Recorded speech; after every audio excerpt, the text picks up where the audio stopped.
다 같이 일어나셔서 오늘도 우리를 불러 예배케 하신 하나님께 감사하며 함께 사도신경으로 우리의 신앙을 고백하겠습니다. 나는 전능하신 아버지 하나님 천지의 창조주를 믿습니다. 나는 그의 유일하신 아들 우리 주 예수 그리스도를 믿습니다. 그는 성령으로 잉태되어 정녀 마리아에게서 나시고 본디오 빌라도에게 고난을 받아 십자가에 못 박혀 죽으시고 장사된 지 사흘 만에 죽은 자 가운데서 다시 살아나셨으며 하늘에 오르시어 전능하신 아버지 하나님 우편에 앉아 계시다가 거기로부터 살아있는 자와 죽은 자를 심판하러 오십니다. 성령을 믿으며 거룩한 공교회와 성도의 교제와 죄를 용서받는 것과 몸의 부활과 영생을 믿습니다. 아멘.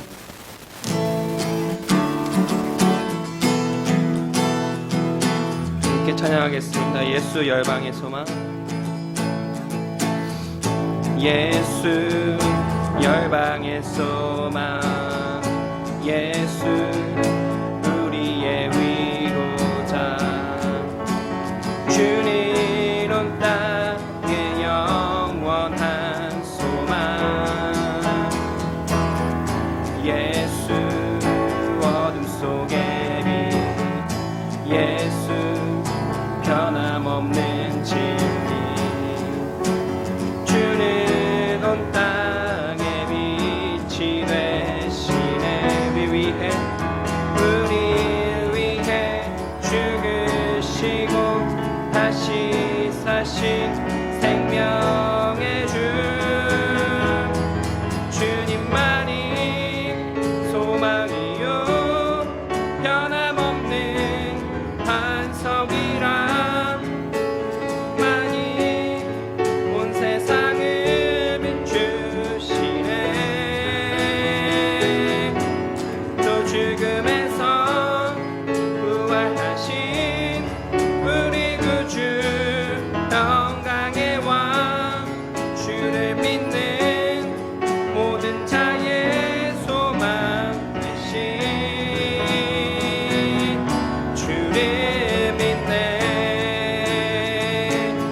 열방의 소망. 예수 열방의 소망. 예수 우리의 위로다. 주는 온 땅의 영원한 소망. 예수 어둠 속의 빛. 예수 변함없는 진리. 주는 온 땅에 빛이 되시네. 우리를 위해 죽으시고 다시 사신 생명의 주. 주님만이 소망이요 변함없는 반석이라. 주님만이 온 세상을 비추시네. 또 죽음에서 부활하신 우리 구주 평강의 왕. 주를 믿는 모든 자의 소망 되신. 주님만이 소망이요. 주님만이 소망이요 변함없는 반석이라. 주님만이 온 세상을 비추시네. 또 죽음에서 부활하신 우리 구주 평강의 왕. 주를 믿는 모든 자의 소망 되신. 주님만이 소망이요 변함없는 반석이라. 주님만이 온 세상을 비추시네. 또 죽음에서 부활하신 우리 구주 평강의 왕. 주를 믿는 모든 자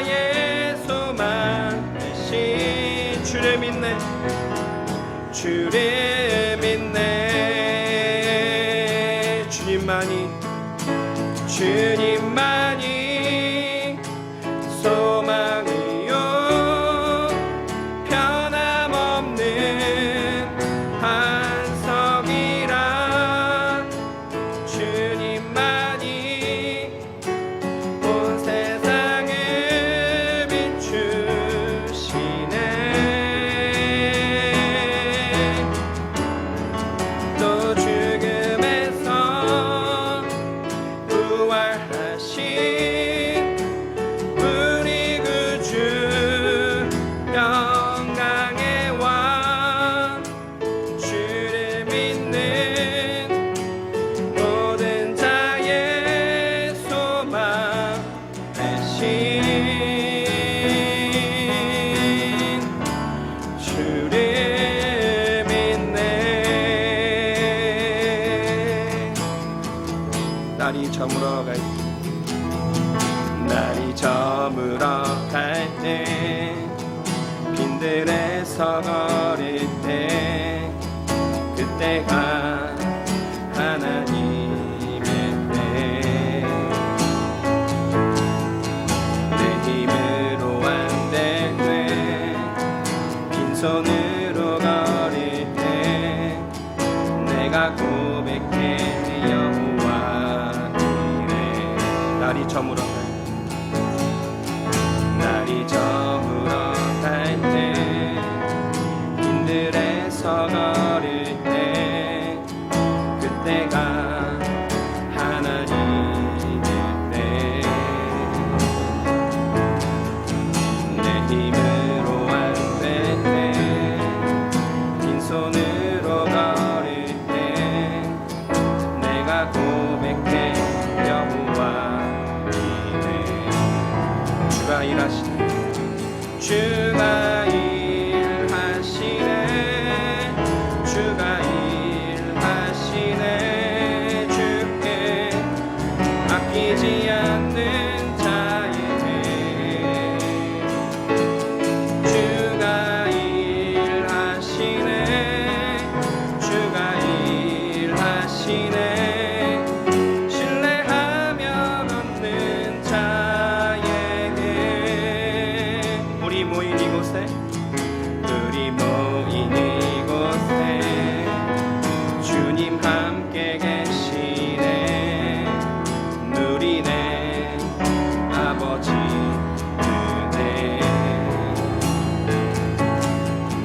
적은 떡과 물고기 내 모든 걸 드릴 때 모두 고백해 여호와 이래. 우리 모인 이곳에, 우리 모인 이곳에 주님 함께 계시네. 누리네 아버지 은혜.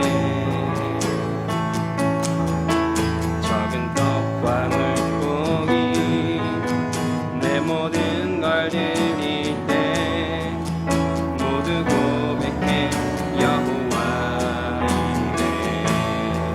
주가 일하시네. 주가 일하시네. 주가 일하시네. 주께 아끼지 않는 자에게 주가 일하시네. 주가 일하시네. 신뢰하며 걷는 자에게 주가 일하시네. 주가 일하시네. 주가 일하시네. 주께 아끼지 않는 자에게 주가 일하시네. 주가 일하시네. 신뢰하며 걷는 자에게 주가 일하시네. 주가 일하시네. 주가 일하시네. 주께 아끼지 않는 자에게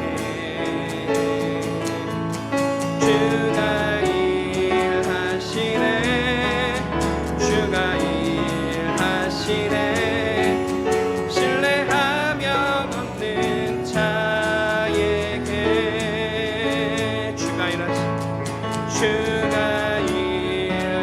일하시네 주가 일하시네 주께 아끼지 않는 자이네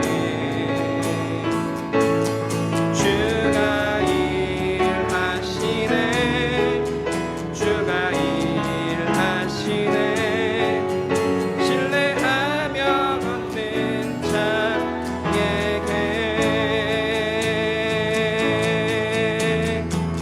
주가 보이신 생명의 주가 보이신 생명의 길 나 주님과 함께 상한 마음을 들이며 주님 앞에 나가리 나의 의로움이 되신 주 그 이름 예수 나의 길이 되신 이름 예수 나의 길 오직 그가 하시나니 나를 발견하신 후에 내가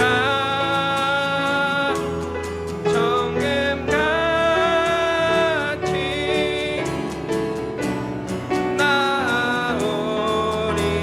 나오리라 주가 보이신 생명의 길 나 주님과 함께 상한 마음을 들이며 주님 앞에 나가리 나의 의로움이 되신 주 그 이름 예수 나의 길이 되신 이름 예수 나의 길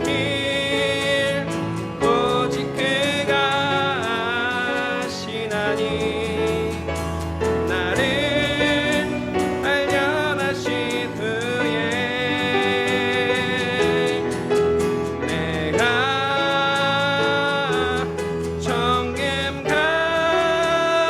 정금같이 나오리라 나의 길 오직 그가 하시나니 나를 발견하신 후에 내가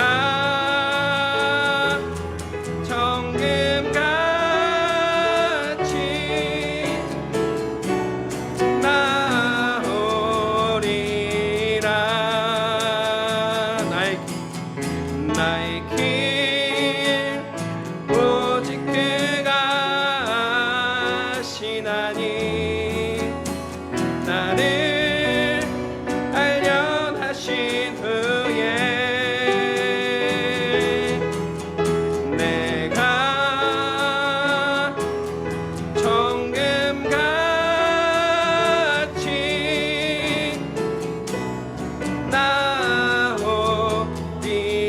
나오리라 나의 길 오직 그가 하시나니 나를 발견하신 후에 내가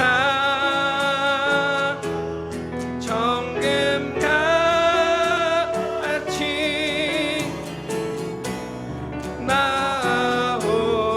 나오리라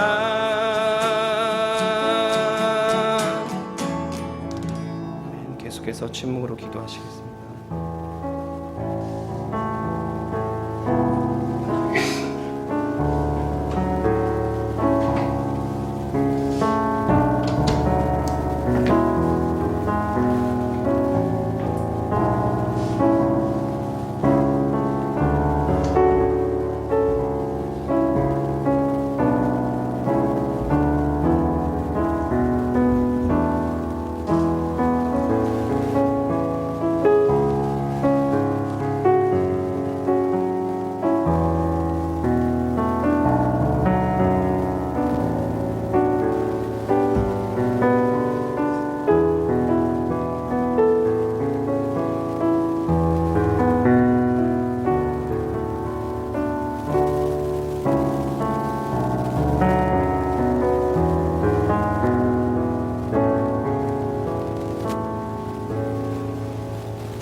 사랑하는 주님 감사합니다. 사랑합니다. 주님이 아니고서는 한순간도 영적으로 호흡할 수 없는 우리이기에 오늘도 우리를 불러주셔서 다시 호흡할 수 있는 힘을 주심에 감사합니다. 얼마나 많이 세상에 마음을 빼앗기고 시선을 빼앗겼습니까? 다시 돌아와 주님과 눈을 마주치며 말씀으로 다시 회복되어지는 시간 되게 하옵소서. 더 사랑하고 더 섬기며 살아야 했을 텐데 우리를 고집하였고 미워하였고 가지려 하였고 욕심부렸습니다. 참 어렵습니다. 주님을 닮아가는 것이, 그리스도를 따라가는 것이. 그러나 우리 힘이 아니라 성령님을 의지하오니 성령님 우리를 인도하옵소서. 예배에 초대하여 주셨사오니 감사함으로 찬양하고 하나님의 말씀을 경청하겠습니다. 예수님 닮은 믿음으로 우리를 성장시켜 주옵소서. 감사해서 드린 예물 가운데 하나님의 역사가 더해지기를 원하옵고 연약한 자, 가난한 자들에게 입을 열어 복음을 전할 수 있는 믿음 또한 허락하옵소서. 주님, 오늘도 주의 종이 듣겠나이다. 말씀하여 주옵소서. 예수님의 이름으로 기도드립니다. 아멘. 우리 일어나셔서 십계명 낭독이 있겠습니다. 하나님이 이 모든 말씀으로 말씀하여 이르시되 나는 너를 애굽 땅 종되었던 집에서 인도하여 낸 내 하나님 여호와니라. 제1은 너는 나 외에는 다른 신들을 내게 두지 말라. 제2는 너를 위하여 새긴 우상을 만들지 말고 또 위로 하늘에 있는 것이나 아래로 땅에 있는 것이나 땅 아래 물속에 있는 것에 어떤 형상도 만들지 말며 그것들에게 절하지 말며 그것들을 섬기지 말라. 제3은 너는 내 하나님 여호와의 이름을 망령되게 부르지 말라. 제4는 안식일을 기억하여 거룩하게 지키라. 제5는 부모를 공경하라. 제6은 살인하지 말라. 제7은 간음하지 말라. 제8은 도둑질하지 말라. 제9는 내 이웃에 대하여 거짓 증거하지 말라. 제10은 내 이웃의 집을 탐내지 말라. 예수께서 이르시되 내 마음을 다하고 목숨을 다하고 뜻을 다하여 주 너의 하나님을 사랑하라 하셨으니 이것이 크고 첫째 되는 계명이요 둘째도 그와 같으니 내 이웃을 내 자신같이 사랑하라 하셨으니 이 두 계명이 온 율법과 선지자의 강령이니라. 아멘.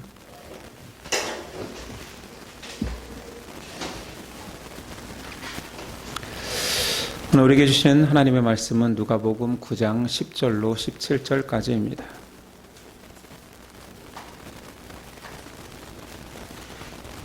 누가복음 9장 10절로 17절까지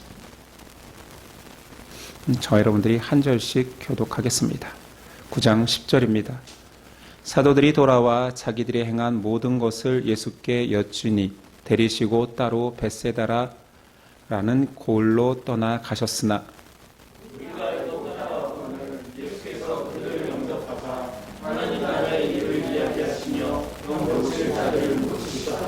날이 저물어 가매 12 사도가 나와 여짜오되 무리를 보내어 두루 마을과 촌으로 가서 유하며 먹을 것을 얻게 하소서. 우리가 있는 여기는 빈들이니이다.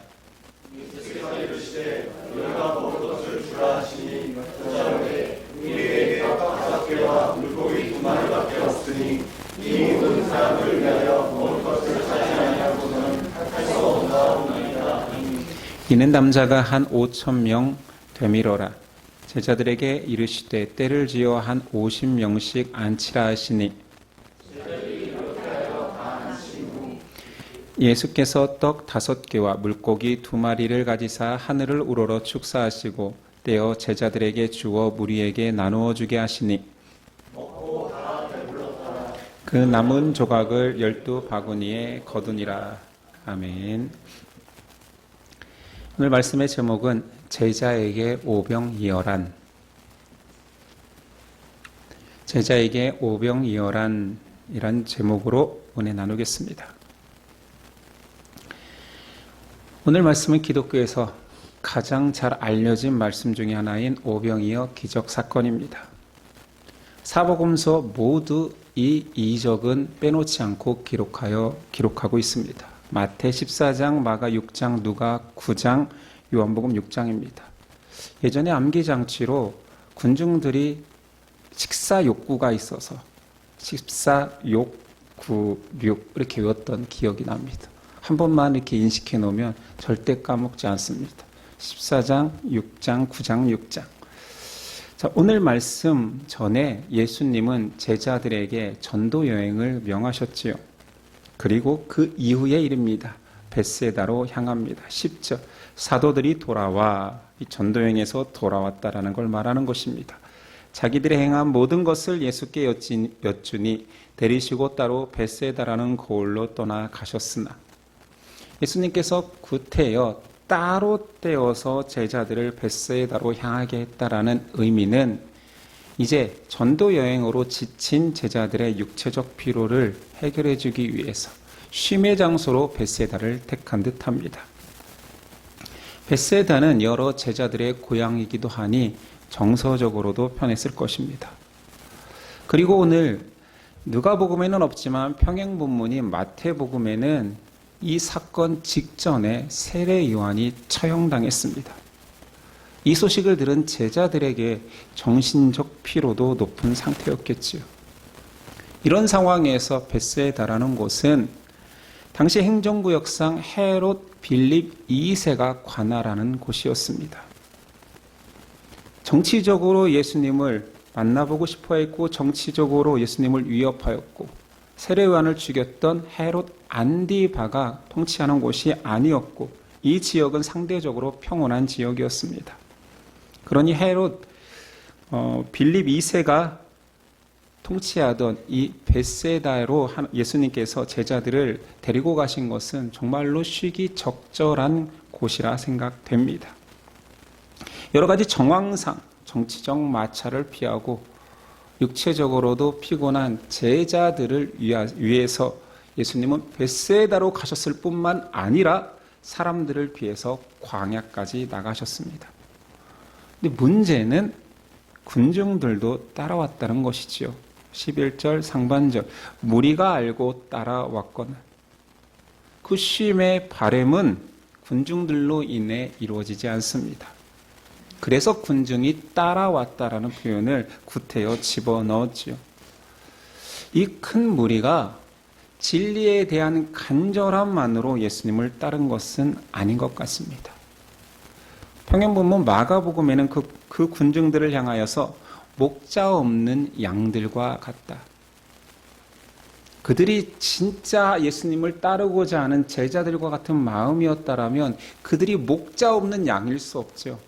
예수님이 목자 되셨지요. 그런데 그들은 아직도 진리를 온전히 이해하지 못하고 각양의 욕망을 가지고 전능자 예수님을 찾은 것입니다. 복음을 완전히 받아들이지는 못한 상태였겠죠. 주님이 벳세다로 향한 것은 휴식을 위함이었습니다. 자기가 쉬기 위함이라기보다는 제자들을 배려함이었지요. 그러나 군중들이 따라왔고 그로 인하여서 더 큰 사역을 쉴 새 없이 진행하고 있습니다. 이러한 상태에서 보통 탈진이 오죠. 탈진은 정서가 고갈된 상태잖아요. 정서가 이렇게 충전돼 있으면 사실은 아무리 힘든 일도 너끈히 해냅니다. 그러나 정서가 적어지거나 마른 상태에서는 작은 일에도 짜증이 나고 수행 능력도 떨어지죠. 제가 그렇게 정서가 마른 사람이라는 느낌을 받지 않고 살았는데 부모가 되니 전혀 아니었습니다. 정서가 모자란다는 느낌이 계속 듭니다. 자녀를 키운 부모라면 모두 느끼는 감정은 정서 고갈입니다. 이유는 쉴 때 쉬지 못해서 그런 것 같아요. 정말 내가 쉼을 필요로 할 때 이상하게 아이들의 니드가 큰 상태가 됩니다. 그래서 항상 정서가 완충된다라는 느낌을 받지를 못합니다. 아이들은 좀 나쁜 의미로 정서를 갉아먹는 벌레 같아요. 아닙니까? 여러분들은 아이들을 보면 막 정서가 함양됩니까? 아이들은 하지 말라는 것만 합니다. 자꾸 아이들이라고 하니까 교회 아이들 같네요. 제 자녀들은 그렇습니다. 제 정서가 충분히 충전되어 있으면 무리한 일을 하거나 큰 실수를 해도 넉넉히 이해하는 것 같습니다. 정서가 말라버리면 심지어 이쁜 짓을 해도 싫습니다. 그래서 사람이 쉼이 필요한 것입니다. 제자들은 예수님을 따른 이후로부터 계속 고된 사역을 해왔고 예수님은 그들을 위해서 따로 떼었고 벳세다로 정했고 심지어 광야로까지 나갔습니다. 그런데 광야로 나간 것이 오히려 화근이 되어서 더 많은 군중들이 모일 수 있는 장소가 된 것입니다. 예수님과 제자들의 상태를 마가복음 3장 20절에 잘 표현합니다. 집에 들어가시니 무리가 다시 모임으로 식사할 겨를도 없는지라. 쉬지도 못하는데 밥도 못 먹습니다. 이런 상황에서 보통 탈진이 오죠. 11절 무리가 알고 따라왔거늘 예수께서 그들을 영접하사 하나님 나라의 일을 이야기하시며 병 고칠 자들을 고치시더라. 쉬러 왔지만 그 목적과 상관없이 몰려드는 군중을 향해 예수님은 그들을 박대하지 않습니다.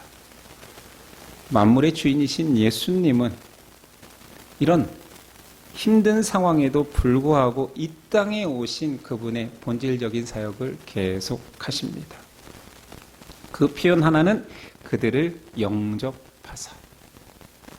수많은 군중이 몰려오지만 그들을 박대하사가 아니라 예수님은 영접합니다. 귀하게 받아들입니다. 환대하지요. 우린 예수님의 십자가 희생만을 크게 보고 거기에 모든 예수님의 헌신과 사랑이 있다라고 생각하는데 사실은 앞에서 자녀로 예를 들었으니 부모가 자녀에게 큰 희생을 해야만 정말 아름다운 사랑이 아니라 일상 속에서 계속된 자기를 부인하고 자녀를 챙기는 것, 그것 또한 큰 희생입니다. 예수님 공생애 전체에서 그렇게 사람들을 위해서 큰 희생을 해오셨죠. 기본적인 욕구까지도 희생시키면서 복음 전파와 사람을 살리는 사역에 집중하셨습니다.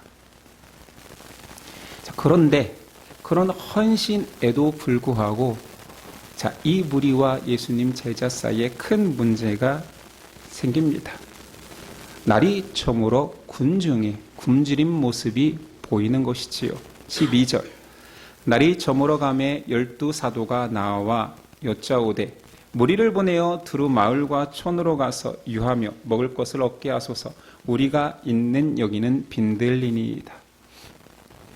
제자들은 제안합니다. 이 큰 무리를 결코 우리가 어떻게 해결해 줄 수 없습니다. 가까운 마을과 촌으로 돌려보내시지요. 이건 그 군중들을 향한 제자들의 배려 같지만 사실은 이 문제를 위한 회피입니다. 처음 의도가 뭐였어요? 그 장소로 온 이유는 쉬기 위함이었잖아요. 그러니 기회가 된 거예요. 이제 해가 떨어져 가니 돌려보냅시다. 지극히 상식적이고 당연한 해결책입니다. 그런데 예수님의 말씀은 이렇습니다. 너희가 먹을 것을 해결해 주라. 얼마나 당황스러웠을까요? 이 문장을 사실은 헬라어로 보면 독특한 면이 있습니다.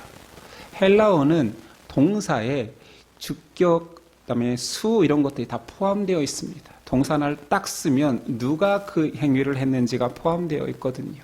그래서 동사에 너희들이 먹여라 라는 의미가 다 있습니다. 주어가 필요 없지요. 그럼에도 이 문장만큼은 주어를 구태여 기록하고 동사에 또 수와 격이 표현되어 있습니다. 그러니 원어적 느낌을 살려서 번역한다라면 좀 중복적으로 강조해야 되죠. 바로 너희 자신들이 먹을 것을 주어라. 아니, 예수님이 이렇게 말했으면 좋았잖아요. 걱정하지 마. 내가 해결해 줄게. 나 못 믿어. 이러면 얼마나 제자들 편했겠습니까? 그런데 난데없이 너희가 직접 먹을 것을 주어라 말씀하십니다. 이 말씀에 대한 제자들의 반응은 뭐 당연하겠지요. 누가복음은 이렇습니다. 여짜오되 우리에게 떡 5개와 물고기 2마리밖에 없는데 라고 하시면서 이 군중을 위해 음식을 사야 합니까? 라는 말을 하는데 평행본문 마가복음에는 더 여실히 이 표현이 등장하니 우리가 가서 200데나리온의 떡을 사다 먹으리까. 자, 200데나리온이면 한 데나리온은 하루의 품삯이니까 적어도 이런 표현입니다.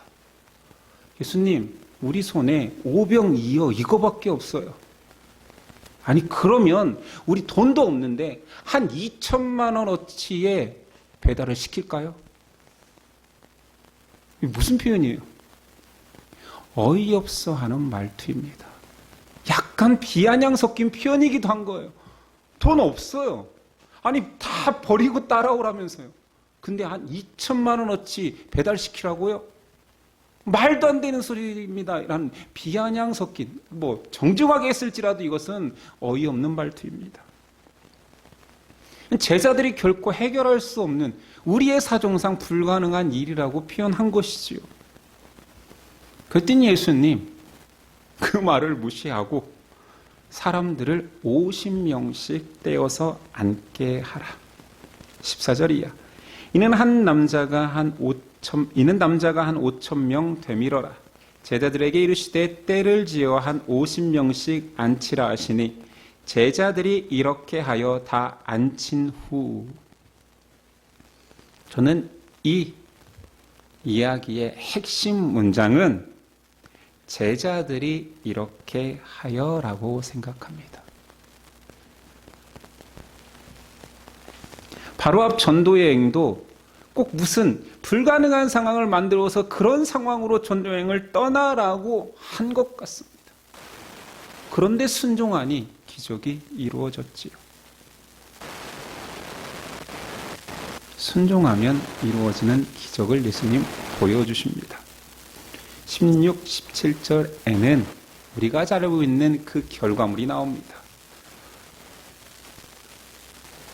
5병, 떡 5개, 2어, 물고기 2마리로 남자만 5,000명, 아이, 여자 포함하면 아무리 적게 잡아도 1만 명의 사람들이 식사를 하게 됩니다.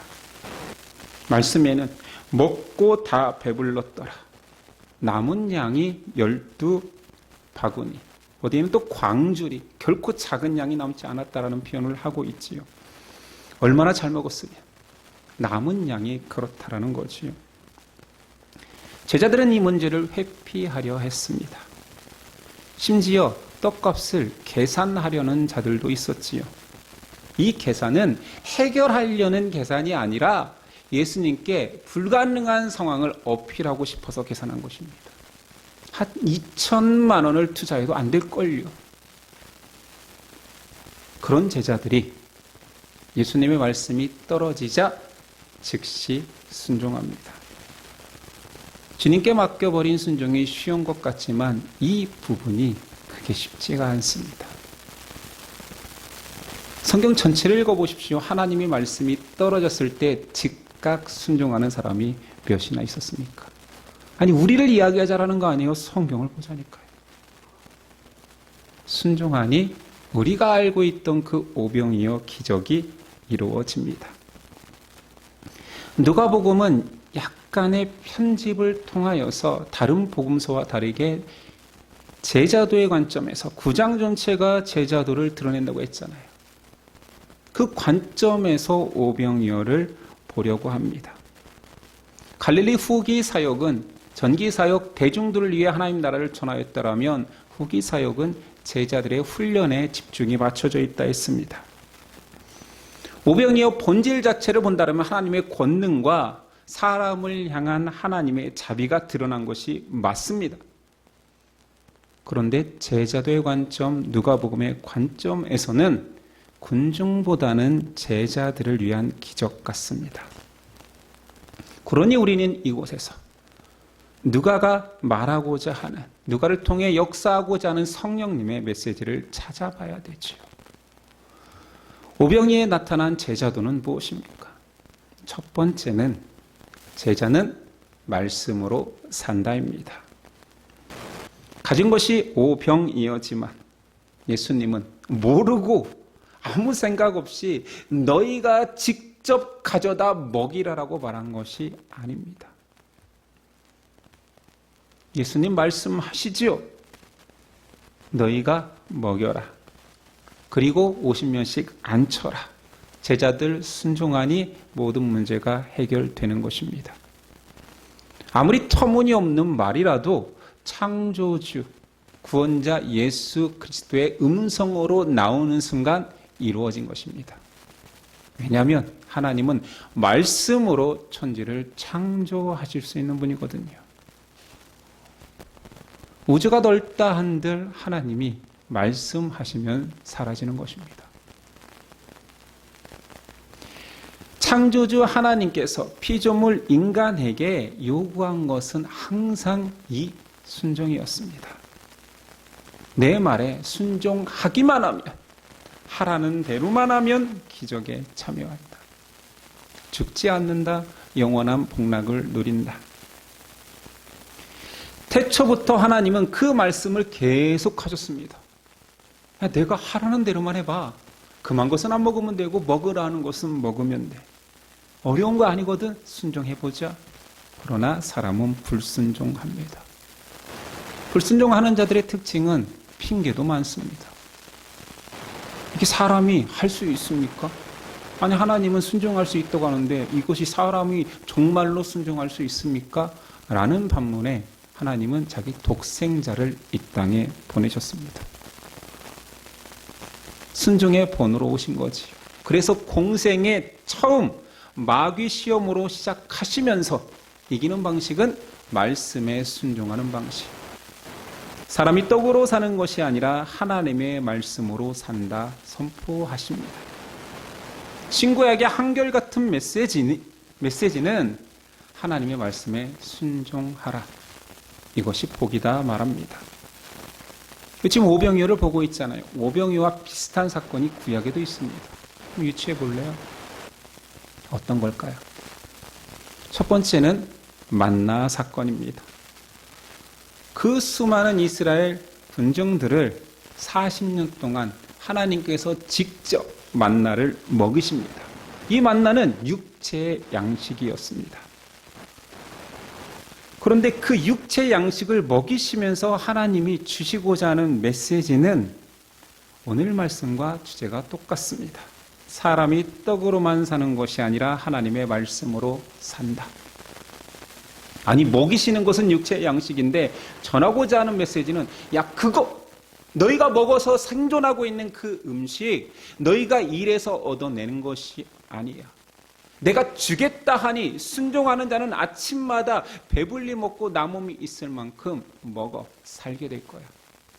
그리고 너희가 알아야 되는 것은 만나로 사는 것이 아니라 말씀으로 산다. 열왕기하 4장에 보면 이 엘리사 사건이 있습니다. 비슷한 유형의 한 사건이 있는데 엘리사가 선지자 생도 100명이 모인 곳에 갔는데 그곳에 기근이 심합니다. 얼마나 먹을 것이 없었는지 생도들이 밖에 나가서 막 야채 같은 거, 풀뿌리 같은 거를 다 구해다가 막 죽을 끓였더니 죽이 독이 됐어요. 이런 상황입니다. 이 지경이에요. 기근이 너무 심했죠. 한 사람이 보리떡 20개와 약간의 채소를 가져왔습니다. 100명이 어떻게 먹습니까? 보리떡 20개면 20명이 하나씩만 줘도 모자란데 그걸 조각 내고 약간의 채소로 어떻게 먹는단 말입니까? 엘리사가 먹으라 말합니다. 왕하 4장 43절이야. 그 사환이 이르되 내가 어찌 이것을 100명에게 주겠나이까 하나 엘리사는 또 이르되 무리에게 주어 먹게 하라.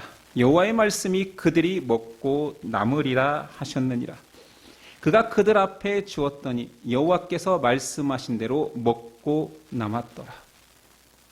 오늘 말씀과 너무 비슷하지 않나요? 거의 동일하다 해도 과언이 아닙니다. 엘리사의 마지막 메시지를 들어보십시오. 하나님이 말씀하신 대로 먹어라. 먹고 남음이 있으리라. 반복적으로 한 절에 두 번이나 말합니다. 하나님이 말씀하신 대로 먹고 남음이 있으리라. 규모 면에서만 달랐지 오늘 신약의 예수님 사건과 판박입니다. 광야에서 하나님이 먹으라 말씀하십니다. 그리고 그 만나의 핵심은 내 말에 순종하는 자들은 그냥 그 양식을 먹음으로 살아나. 광야에 만나와 메추라기는 풍성했습니다. 넘쳤죠. 그러니 심지어 양을 정해서 그 양만 갖다 먹으라 할 정도였어요. 먹고 남음이 있었습니다. 오늘 오병이어와 동일한 본문이 구약에도 두 번이나 있었습니다. 예수는 그 비슷한 역사를 하시면서 하시고자 하는 메시지가 구약의 내용과 다르겠습니까? 엘리사가 했던 내용과 다르겠습니까? 두 번이나 말했던 하나님이 말씀하시되 먹으라 먹고 남음이 있으리라. 오병이어 그 장소를 우리가 가서 한번 상상해 봅시다. 거기서 무슨 일이 이루어진 거예요? 이 상황을 해석할 수 있는 사람이 있을까요? 군중들 속에 예수님이 하신 일을 설명할 수 있는 사람이 있었을까요? 12 제자는 지금 무슨 일이 벌어지고 있는지 정확히 파악하고 있습니까? 누가복음을 기록하고 있는 누가는 그 사실을 분석적으로 지금 서술하고 있나요? 아니요. 이것은 분석할 수가 없습니다. 상식도 물리 법칙도 말이 안 되는 거예요. 어떤 신학자들은 이걸 가지고 논쟁을 합니다. 예수님의 손에 있을 때 물고기가 생겼을까? 아니면 축사했을 때 5,000명이 먹을 양이 산처럼 쌓였을까? 그게 뭐가 중요합니까? 산처럼 쌓이든 예수님 손에서 고기를 가져갔는데 또 생긴 것도 생기든 이거 상관이 없습니다. 왜냐하면 물리법적으로 설명이 불가능한, 그러나 목격한 자들은 그 사실이 있었다는 것밖에 알 수 없었기 때문에 이것은 설명되어지고 사람이 이해하라고 하신 말씀이 아니라 순종하기만 하면 기적은 체험된다입니다. 설명된다가 아닙니다.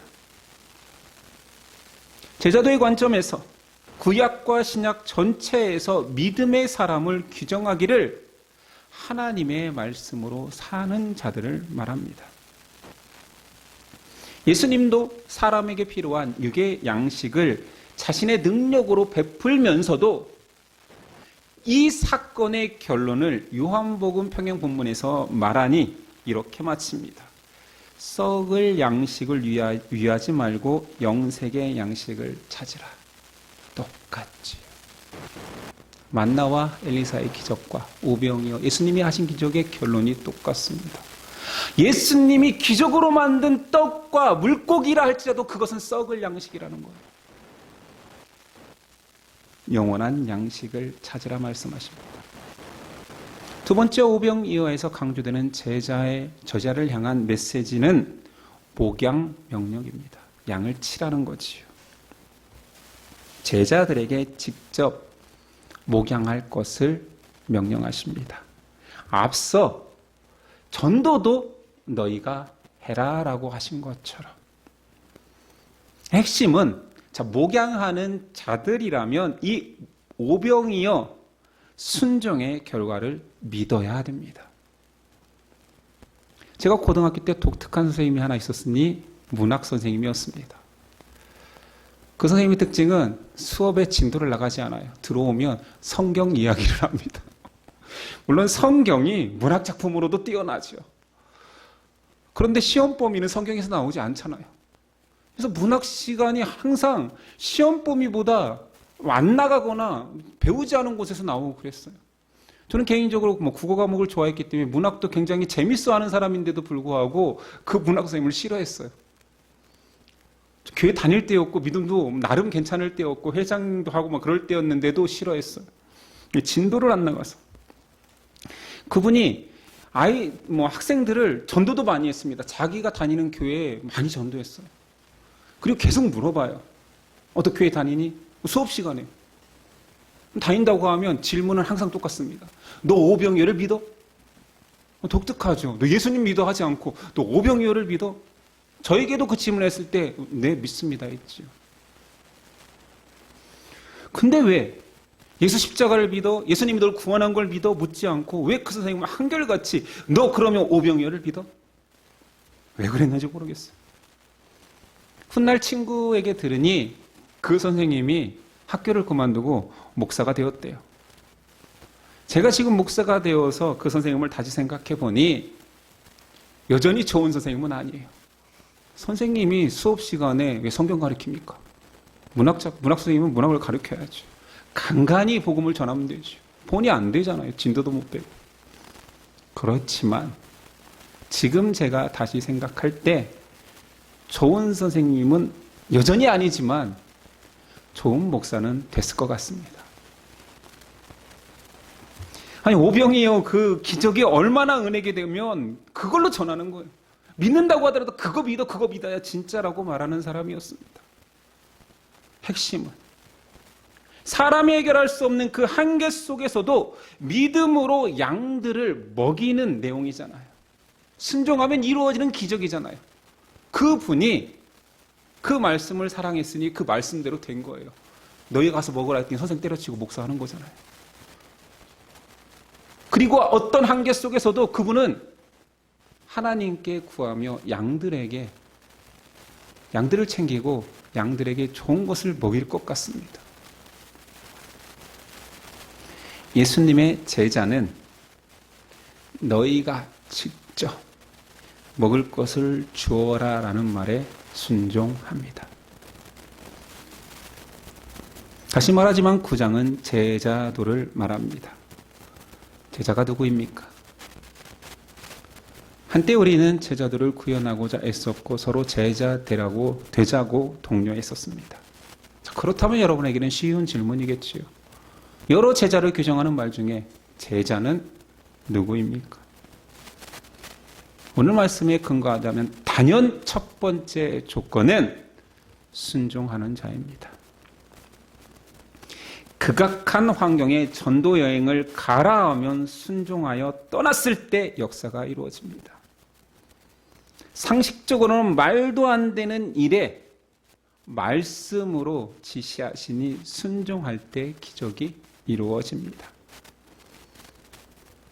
사람이 똑똑하니 얼마나 생각이 많습니까? 지혜롭습니다. 그래서 그 지혜자들은 그 지혜를 가지고 문제를 진단하지요.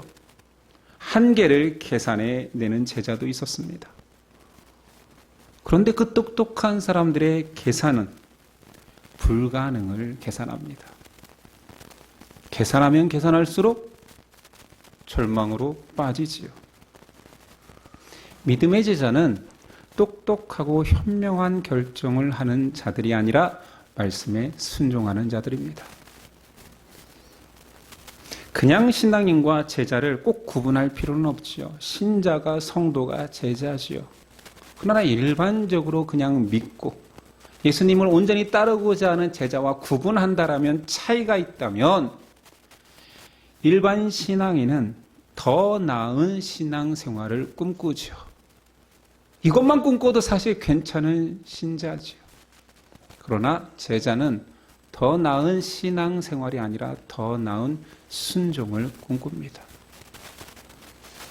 그냥 신앙인은 누림을 꿈꾸지만 제자는 참여를 꿈꿉니다. 예수님은 제자들이 한계 많고 부족하다라는 것을 처음부터 아셨고 아직도 갈 길이 멀고 그들에게 팔릴 것도 다 아시는 분이었습니다. 그럼에도 불구하고 제자를 향하여 이 기적을 베풀면서 전하고자 하는 메시지가 있으니 하나님은 그 부족한 당신의 사람들, 종들과 함께 하기를 원하신다는 것입니다. 하나님은 요구하는 자를 찾지 않고 하나님의 진리에 참여할 자를 찾으십니다. 제가 대학교 졸업반 때 대학부 목사님에게 제 신학을 하고 싶습니다. 목사가 되고 싶습니다라고 말했습니다. 그때 목사님이 저에게 망설이지 않고 딱 한마디를 해주셨으니 성도가 네가 하나님 일 한다고 생각하지 마라. 하나님께서 쓸 사람들은 차고도 넘친다. 너는 주님 사역에 참여함을 항상 감사해라. 그러니까 그분 보시기에 제가 읽기나 한다고 교회에서 어깨에 힘 좀 주었나 봐요. 네가 이런다고 생각하지 마. 네가 주님의 일을 한다라고 뭐 좀 더 큰 일을 한다라고 착각하지 마. 주님이 그 일에 너를 참여시켜 주심을 감사해라. 항상 잊지 않고 있습니다. 자주 떠올리는 조언입니다. 제자도의 관점에서 오병이어는 순종 훈련입니다. 제자도의 관점에서 오병이어는 하나님의 능력과 자비가 맞습니다. 그러나 누가가 꼭 9장에 같이 편집한 이유는 제자도를 바라고 싶은 거였으니까요. 하나님은 순종할 자를 찾으십니다. 그 순종한 이름 속에 아브라함이 있고 노아가 있고 모세와 있고 구약의 선지자들이 있고 신약의 제자들이 있습니다. 하나님께서 홀로 하실 수 있는 그분이 발이 없어 손이 없어 사람을 쓰시는 것이 아니라 동역자를 세우시는 이유는 그 하나님의 일을 통하여서 나타낼 하나님의 영광에 참여케 하시기 위함입니다. 전쟁은 주께 속해 있지요. 수많은 전쟁이 구약 성경에 드러난 이유는 전쟁은 주님이 한다. 그런데 왜 우리에게 이스라엘 백성에게 참전을 요구할까요? 그 영광의 전리품을 너에게 주기 위함이야. 네가 싸우는 거 아니야. 너 아무것도 하지 마. 뒤에서 노래나 불러. 찬양만 불러. 내 이름만 높여. 그러나 결과는 너희 것이다. 하나님께서는 동역자로 세우셔서 우리에게 영광 주시기 위함입니다. 이것을 깨달으라는 거지요. 참여하는 자들은 순종하는 자들입니다. 지금도 그 영광에 참여할 자들, 제자를 주님께서는 찾고 계십니다. 찾을 때 주님, 저도 있습니다라고 말하는 그 영광에 참여할 주님의 제자를 꿈꾸는 저 여러분 되었으면 좋겠습니다. 기도하겠습니다. 주님 감사합니다. 굶주린 군중에게 양식을 주셨지요. 그러나 음식만 먹는 은혜, 주림을 채운 은혜만 받은 자가 있는가 하면 그 현장에서 주님의 소명을 듣는 자들이 있었습니다. 제자를 꿈꾸고 제자된 자들은 훈련받는 장이었습니다. 불가능하다 여기는 그것에 순종하니 능력은 나타나는구나. 이 귀한 깨달음을 주셨습니다. 우리는 군중으로 살아가야 할까요? 제자로 살아가야 할까요? 당연히 하나님의 영광을 참여하여 하나님의 기업을 이을 자로 하나님은 우리를 부르시는데 우리는 자꾸 군중되어 먹을 것만 채우려 합니다.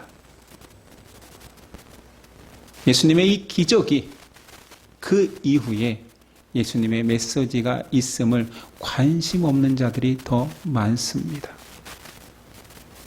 썩어질 양식에 만족하는 자들 태반입니다. 그러나 주님 말씀하십니다. 썩지 않을 양식을 구하라. 그것을 구하는 예심 형제 자매들 되게 하옵소서. 예수님의 이름으로 기도드립니다. 아멘. 일어나서 결단 찬송 드리겠습니다.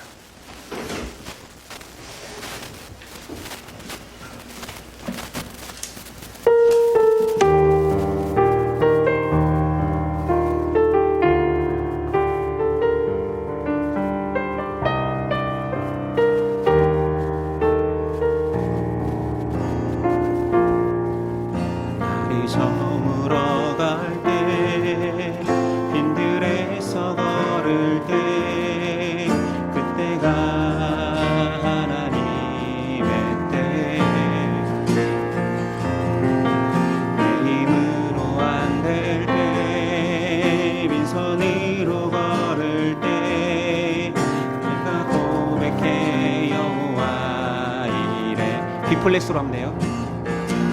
날이 저물어 갈 때, 빈들에서 걸을 때, 그때가 하나님의 때. 내 힘으로 안 될 때, 빈손으로 걸을 때, 내가 고백해 여호와 이래. 우리 모인 이곳에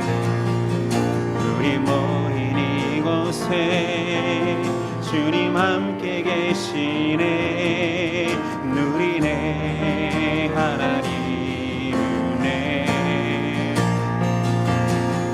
적은 떡과 물고기 내 모든 걸 드릴 때 모두 고백해 여호와 이래. 주님이 역사하십니다.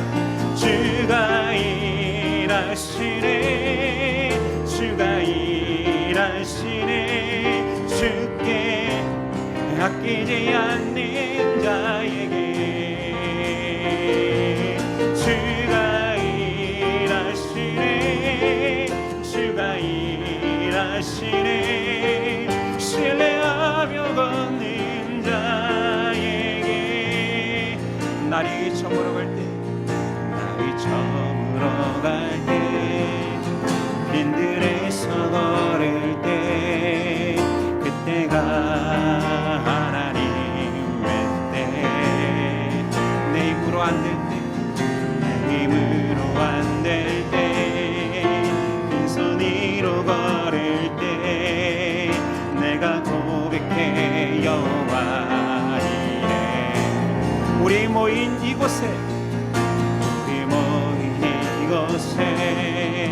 주님 함께 계시네. 누리네 아버지 은혜. 적은 떡과 물고기 내 모든 걸 드릴 때 고백해 여호와 이래. 주님이 일하십니다. 주가 일하시네. 주가 일하시네. 주께 아끼지 않는 자에게 주가 일하시네. 주가 일하시네. 신뢰하며 걷는 자에게 주님이 역사하시네. 주가 일하시네. 주가 일하시네. 주께 아끼지 않는 자에게 주가 일하시네. 주가 일하시네. 신뢰하며 걷는 자에게. 아멘. 우리 순종하겠습니다. 주가 일하시네. 주가 일하시네. 주께 아끼지 않는 자에게 주가 일하시네. 주가 일하시네. 신뢰하며 걷는 자에게 주님이 일하시네. 주가 일하시네. 주가 일하시네. 주께 아끼지 않는 자에게 주가 일하시네. 주가 일하시네. 신뢰하며 걷는 자에게 신뢰하며 걷는 자에게 신뢰하며 걷는 자에게 신뢰하며 걷는 자에게 신뢰하며 걷는 자에게.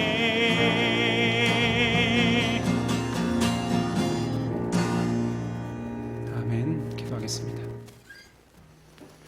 이제는 우리 주 예수 그리스도의 은혜와 아들을 보내신 하나님의 사랑과 성령의 교통하심이 말씀하옵소서. 아멘으로 순종해 보겠습니다. 주님이 말씀하시면 예만 있는 우리 되어 보겠습니다. 고백하는 예심 형제의 자매 가운데 지금부터 영원까지 함께 하시기를 간절히 축원하옵나이다. 아멘.